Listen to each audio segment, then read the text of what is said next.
है सेक्टर 10 में तकरीबन 150 बच्चों को निःशुल्क शिक्षा दे रही है। और आप इस प्रोग्राम में विजय जी, आदरणीय मेरे बड़े भाई जयरावता जी और विभिन्न समाज के सभी लोग आमंत्रित हैं। और जैसे समंत्रा का बता रहे जी, समरसता है, ऐसे सबको सम्मानित किया गया है, बुलाया गया है। लेकिन समरसता कहने से और बोलने से और कार्ड में लिखने से नहीं होगी, ना ये लगाने से होगी। समरसता तो अगर कोई हमारा छोटा भाई है, वो परेशान है, गरीब है, तो उसको कुछ नहीं दिया जा रहा सरकार से या से, तो उसको उठा के उसकी मदद करके समरसता होगी। कोई परेशानी है तो कहने से और इससे तो समरसता नहीं होगी। और बाकी ये है, ठीक है, जो समाज में चाहते हैं भाईचारा, भगवान वाल्मीकि जी ने रामायण लिखी है 10,000 साल पहले, शिक्षा भी दी है, सीता मैया को रखा भी, बच्चों को शिक्षा भी दी। उसके आधार पे उसको देखते हुए समरसता करते। सबसे बड़े हिंदू तो वाल्मीकि हैं। जो हिंदू करते तो सबसे पहले हिंदू जो बात आती है तो वाल्मीकि समाज है, और वाल्मीकि समाज हमेशा ही हिंदू रहा है। अगर अब ये देखते हैं भाई भाईचारा है, समरसता करनी है, तो इनकी तरफ ध्यान देना चाहिए। अब ये कहते हैं भाई गंदे लोग हैं, जो झाड़ू लगाएंगे वो गंदगी में रहेंगे, तो गंदे तो होंगे ही होंगे। उनको पर आप ध्यान दिया जाए। सरकार देती क्या है उनको? सैलरी तक तो टाइम पे देती नहीं है। अब समरसता का तो जो काम है भाई, रितु गोयल जी और कमल गोयल जी 2-3 साल से हम देख रहे हैं ये कर रहे हैं काम, और जो काम करेगा वो दिखता है। बस मैं तो ये कहूँगा, समरसता के साथ साथ अपनी आत्मा और अपने विचार और अपना दिमाग सही रखें, जब समरसता होगी, खाली कहने से नहीं होगी। और ये मेरे बड़े भाई साहब हैं योगेश कुमार जी, बाकी ये बताएंगे आप। हाँ जी, अपना नाम बताइए। और आप? योगेश कुमार। हाँ जी, योगेश कुमार सारवाल। हाँ जी, आज ये प्रोग्राम हुआ, इसके बारे में आप क्या कहना चाहेंगे?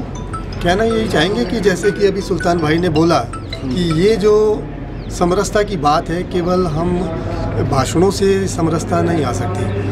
यहाँ जितने बुद्धिजीवी लोग बैठे हैं, ये तो मैं समझता हूँ पहले से ही समरस है। समरसता तो हमें समाज के बीच में जाके लानी पड़ेगी।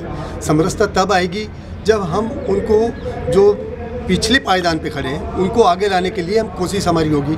अभी भी क्या है, आज की डेट में भी हम कितने ऐसे हादसे देखते हैं। अगर किसी दलित ने मूंछ रख ली है तो उसका मर्डर हो गया है, नए कपड़े पहन लिए हैं तो उसकी पिटाई हो गई है, घोड़ी पे चढ़ गया है तो उसकी पिटाई हो गई है। आज की डेट में भी ये है। तो उसको कंडेम करने के लिए जो हमारे जो सीनियर मोस्ट ऊपर जो लोग बैठे हैं, जो समरसता की बात करते हैं, उनको चाहिए कि उन चीज़ों को कंडेम करें और उनको सामने आना चाहिए, उनको कंडेम करना चाहिए और उनको सख्त सज़ा ऐसे लोगों को दिलवानी चाहिए।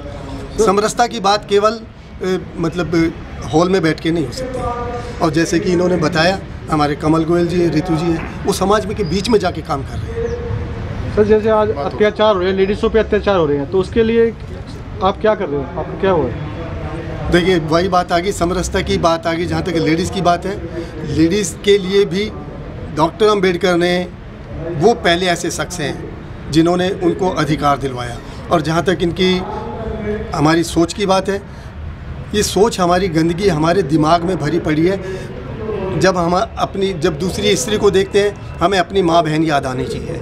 ठीक है, अगर हमें अपनी माँ बहन याद नहीं आती तो इसका मतलब वो आदमी नहीं है, वो शैतान है। और ऐसे शैतान को समाज में रहने का कोई अधिकार नहीं है, उसे मैं सामाजिक प्राणी कह ही नहीं सकता।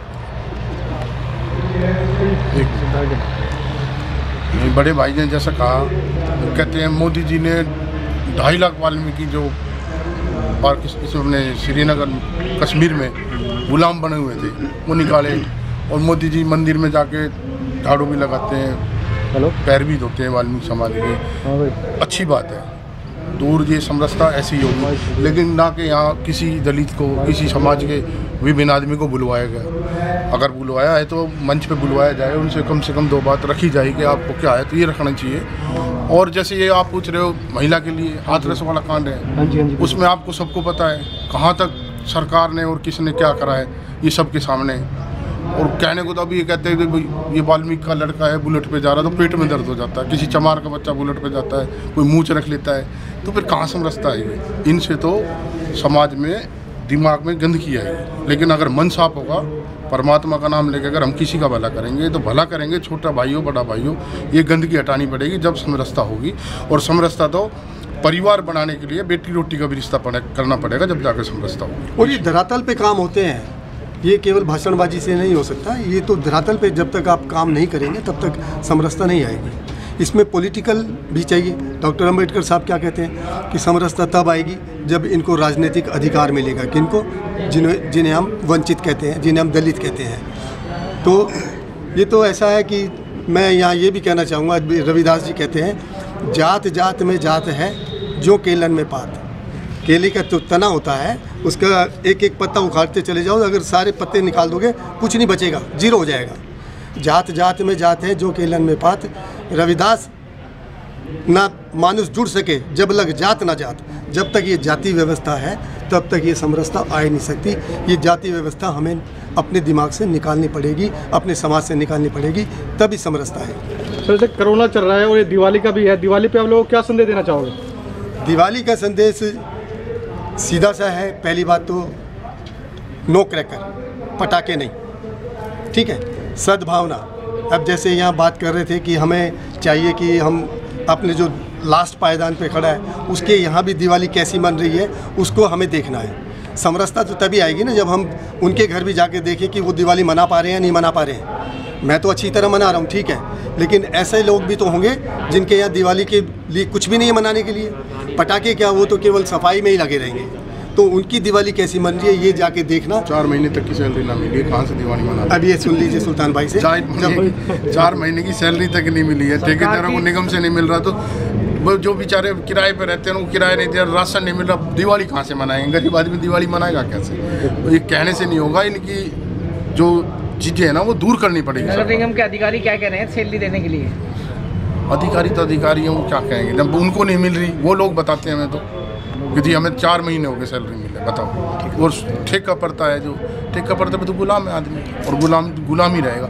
तो ये समरसता चाहते हैं तो गुलाम बना के भी रखना चाहते हैं, समरसता भी चाहते हैं। ऐसे नहीं होगा। निर्णय तो एक ही लेना पड़ेगा। भाई है तो भाई है, परिवार है तो परिवार ही है, चाहे कोई सी भी जाति का हो। और जातिवाद तो होना ही नहीं चाहिए। अब समरसता तो हमारे देखो सुल्तान भाई पता कैसे लाते हैं, जब भी वाल्मीकि जयंती होती है हर समाज का बंदा वहाँ होता है। बिल्कुल देखा है। ये पहला ऐसा वाल्मीकि जयंती थी जिसमें हम सबको नहीं बुला पाए, लेकिन हाँ कोरोना काल की वजह से। अदरवाइज हर समाज का व्यक्ति वहाँ होता है और उनको प्रतिनिधित्व दिया जाता है। मेरे समाज का नहीं बोलता वहाँ, मेरे समाज का लोग वहाँ कोई नहीं बोलेंगे, वहाँ उनसे बुलवाया जाता है। तो ये है सामाजिक समरसता। ठीक है जी, धन्यवाद। सभी के अंदर जागृत हो ऐसा एक व्यवस्था होगी। ठीक है, हाँ ऐसे आगे बात। देखिए, विचार परिवार और आरएसएस के द्वारा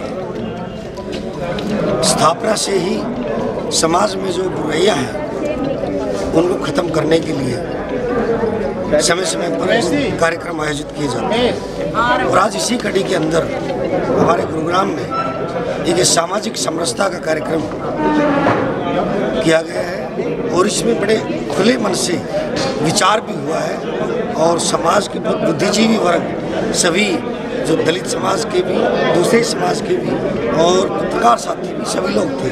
तो एक बहुत अच्छी इससे पहल भी आज प्रोग्राम में हुई है। ये एक अच्छा कार्यक्रम रहा है। महिला सह प्रमुख का दायित्व है और एक सामाजिक कार्यकर्ता भी हूँ। जो ये अभी समरसता का कार्यक्रम हुआ है, जैसा भी अपने विजय जी ने भी बोला कि इस कार्यक्रम की आवश्यकता नहीं है, ये हमारे अंदर रचा बसा होना चाहिए। अगर हम सुदृढ़ समाज की कल्पना करते हैं तो हमें सिर्फ बोलने भर के लिए नहीं, अपने मन से भी ये सब चीज़ों को हटाना है, क्योंकि हम सब एक ही भारत माता की संतान है। मैं ऐसा ही मान के चलती हूँ, कोई हमसे जो बड़ा है वो हमारे माँ बाप के समान है।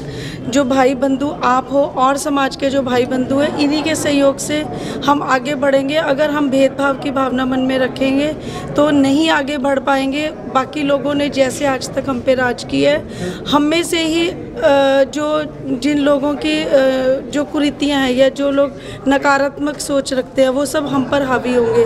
हमें एकजुट होकर आगे बढ़ना है। अपने सभी बच्चियों को, किसी धर्म की हो, किसी जाति की हो, हमारा सिर्फ एक ही लक्ष्य होना चाहिए, हमारे परिवार की सभी बच्चियाँ पढ़ें, सभी हम अपने भाइयों के सहयोग से आगे बढ़ें और तभी मुझे लगता है एक सुदृढ़ समाज बनेगा। समरसता बहुत ज़रूरी है। कोई छुआछूत, कोई भेदभाव बिल्कुल नहीं होना चाहिए। सब मिलजुल के आगे बढ़ेंगे तभी एक जैसे हम अपने घर की कल्पना करते हैं, एक अच्छा परिवार, क्योंकि मैं गृहिणी हूँ, जब मेरा घर बंद होता है तो उसमें मैं यही कल्पना करती हूँ कि मेरे घर में खूब खुशहाली हो। हम कम खा लेंगे लेकिन एक अच्छा जीवन चाहते हैं। इसी प्रकार जो समाज है वो हमारा बड़ा परिवार है, हम सब मिलके चलेंगे, कोई क्राइम नहीं होगा क्योंकि हर गली हमारी अपनी होगी, हर मोहल्ला हमारा अपना परिचित होगा, सारा क्राइम सब चीज़ें ख़त्म हो जाएंगी।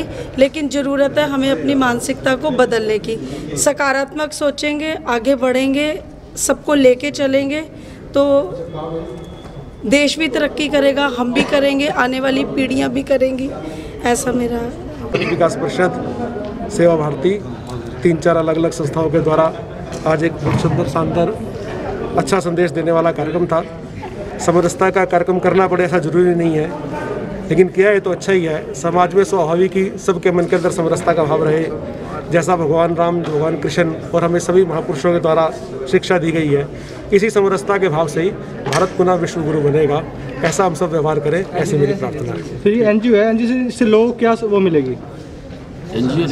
3-4 प्रकार के अलग अलग संगठन है जिन्होंने काम किया है, वो सब सामाजिक दृष्टि से बहुत सारे काम कर रहे हैं। उनके उस सब कामों को भी सराहा गया है। जो इस समय कोरोना के अंतर्गत लोगों ने सहयोग किया, ऐसे कोरोना योद्धाओं का भी सम्मान किया गया है और सबको एक सामाजिक समरसता का संदेश दिया गया है। सबका धन्यवाद करता हूं। बाकी लेटेस्ट खबरें जानने के लिए चैनल को सब्सक्राइब और बेल आइकन को प्रेस करना ना भूलें।